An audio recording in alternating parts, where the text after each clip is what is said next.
అంటే ఈరోజు అల్లు అర్జున్ విషయంలో చూపుతున్న చొరవ అన్ని వర్గాల మీద చూపాలన్నదే బీఆర్ఎస్ చెప్తున్నది. ఒక వ్యక్తిని టార్గెటెడ్గా చేసి ఈరోజు కేసులు పెడుతున్నట్టుగా కనబడతా ఉంది.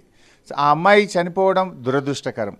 కానీ మరి అలాగే మీ ప్రభుత్వ నిర్లక్ష్యం వల్ల, నీ నిర్లక్ష్యం వల్ల మీరే SC welfare, minority welfare, ST welfare మంత్రిగా ఉన్నారు. 50కి పైగా గురుకుల పిల్లలు చనిపోతే ఆ పిల్లల ప్రాణాలకు విలువ లేదా? ఆ పిల్లల తల్లిదండ్రులకు ఎందుకు ₹1 ఎక్స్గ్రేషియా ఇవ్వవు?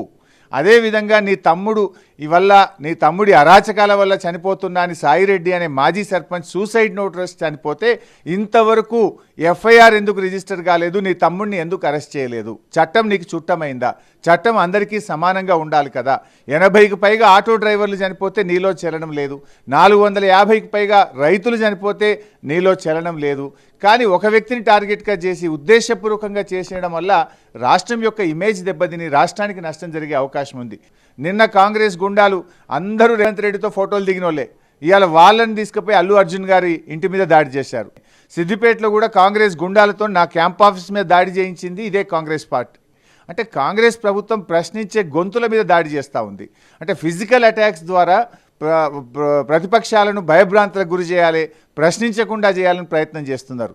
ఇలాంటి సంస్కృతి తెలంగాణలో ఎప్పుడు లేదు. ఒక రాయలసీమ తరహా సంస్కృతిని, ఫ్రాక్షనిస్ట్ సంస్కృతిని, దాడులు చేసే సంస్కృతిని ఇవాళ రేవంత్ రెడ్డి గారు తెలంగాణలో తెచ్చి ఇవాళ లా అండ్ ఆర్డర్ అనేది కుప్ప చేస్తూ ఉన్నాడు. దీన్ని తెలంగాణ ప్రజలు, సమాజం ఎట్టి పరిస్థితుల్లో హర్షించదు. దీనికి తగిన మూల్యం రేవంత్ రెడ్డి గారు, కాంగ్రెస్ పార్టీ చెల్లించక తప్పదు.